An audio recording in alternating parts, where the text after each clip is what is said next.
Hello friends, study.com में आपका स्वागत है। आज हम अक्षांश व देशांतर रेखाओं के बारे में पढ़ेंगे। ठीक है, प्लीज़ वीडियोस पूरी ज़रूर देखिएगा, लाइक शेयर सब्सक्राइब ज़रूर कीजिए और ज़्यादा से ज़्यादा अपने फ्रेंड्स के साथ इसको शेयर कीजिए। अब हम पढ़ेंगे, आज का टॉपिक है अक्षांश व देशांतर रेखाएँ। अक्षांश रेखाएँ क्या होती है, देशांतर रेखाएँ क्या होती है।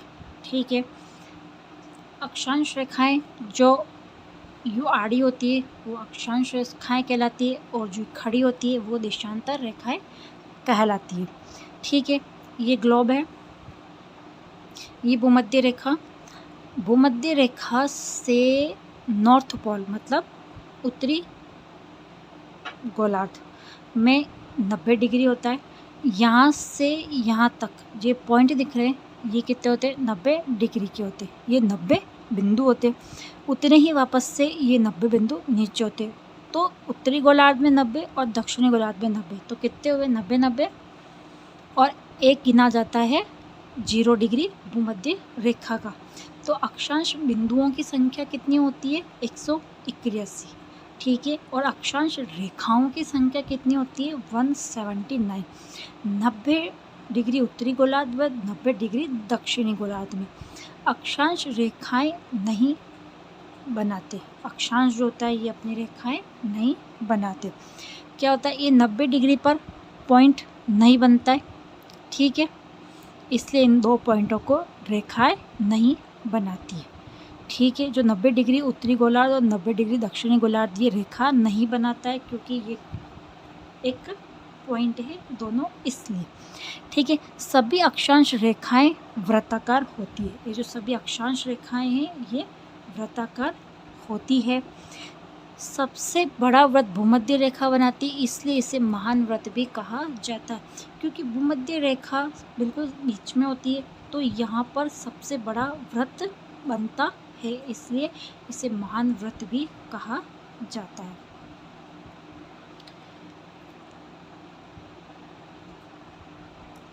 जो अक्षांश रेखाएं होती है वह समानांतर रेखाएं होती है, एक समान खींची रेखाएं होती है। सामान्यतः इनके मध्य की दूरी एक समान पाई जाती है। जब दो रेखाओं के मध्य की दूरी सदैव बराबर पाई जाती है, महत्वपूर्ण है।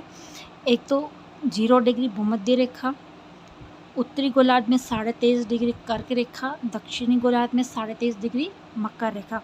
उत्तरी गोलार्ध में 66.5 डिग्री क्या होता है, आर्कटिक वृत्त, और दक्षिणी गोलार्ध में 66.5 डिग्री अंटार्कटिक वृत्त पाया जाता है, और 90 डिग्री दोनों ध्रुवों पर होता है। दो अक्षांश रेखाओं के मध्य जो ये दूरी होती है, दो अक्षांश रेखाओं के मध्य जो ये दूरी पाई जाती है इसे क्या बोलते हैं, कटिबंध। दो अक्षांश रेखाओं के मध्य जो दूरी पाई जाती है उसे कटिबंध कहते हैं। अब हम अक्षांश महाद्वीपों के बारे में पढ़ेंगे।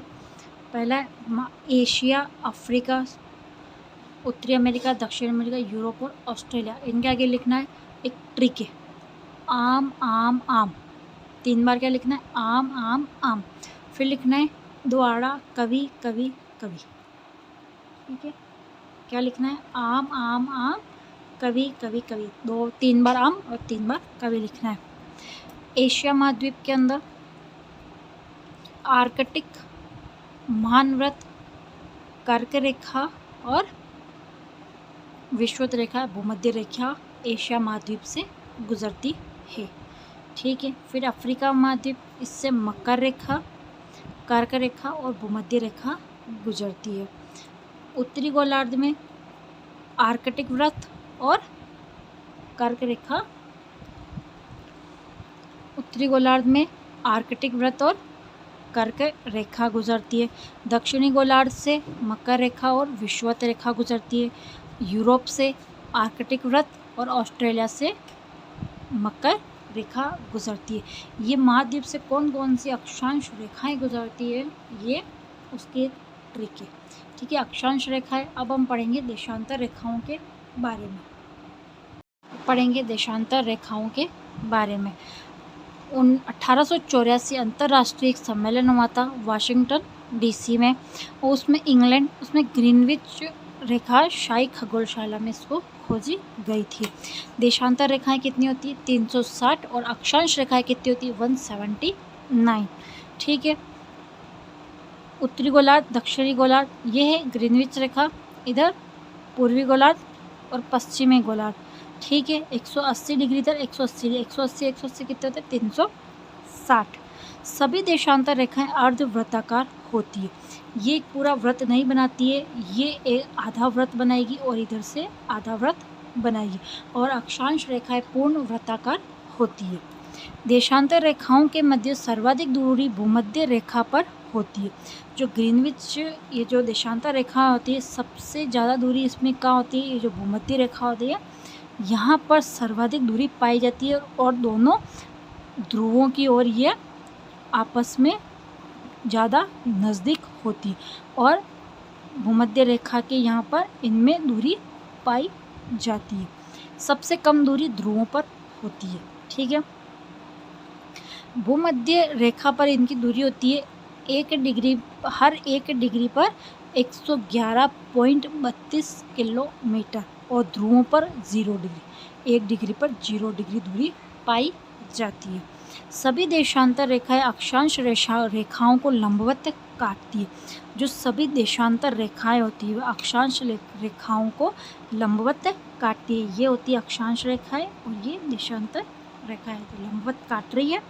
180 डिग्री पश्चिमी और पूर्वी ध्रुव में नहीं होता है, क्योंकि यह उभयनिष्ठ रेखा होती है।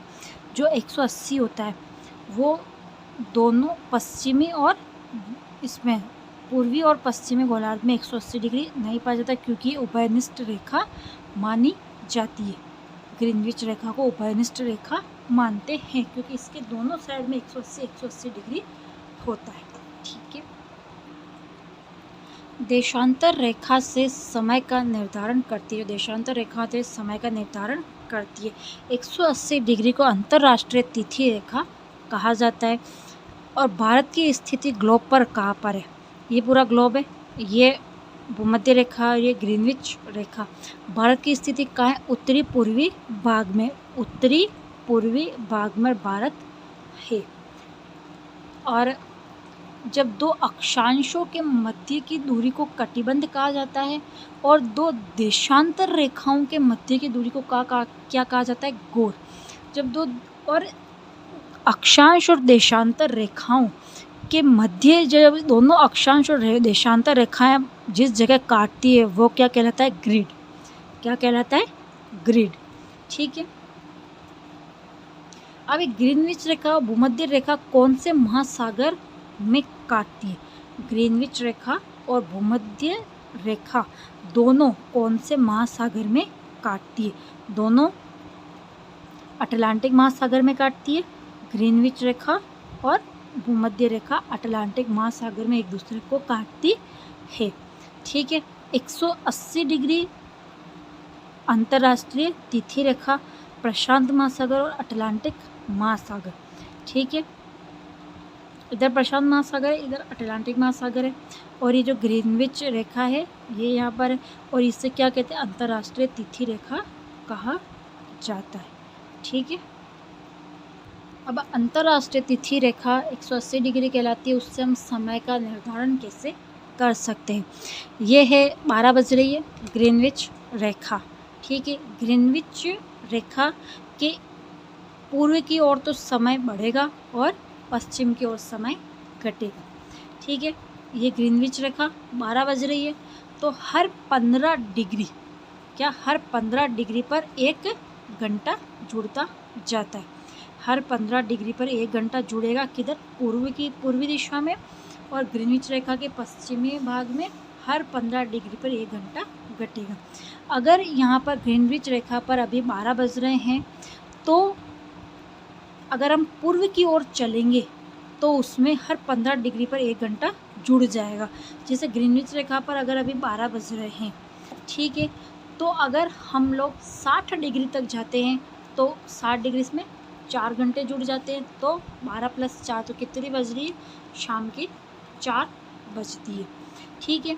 और अगर ऐसे ही हम ग्रीनविच रेखा से पश्चिम की ओर जाते हैं 60 डिग्री, तो कितने घंटे माइनस होंगे, 4 घंटे।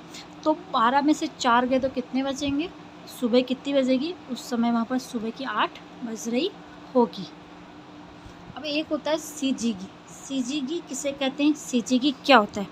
जब सूर्य, पृथ्वी और चंद्रमा तीनों एक समान सीधी रेखा में पाए जाते हैं तो वो क्या कहलाता है? सीजीगी कहलाता है। सूर्य, पृथ्वी और चंद्रमा तीनों समान रेखा में पाए जाते हैं, तीनों समानांतर जिस समय होते हैं, जिस स्थिति में होते हैं, उसे क्या कहते हैं? सीजीगी कहते हैं। आज हमने अक्षांश और देशांतर रेखाओं के बारे में पढ़ा। प्लीज़ इस वीडियो को लाइक, शेयर, सब्सक्राइब ज़रूर करें। Thank you.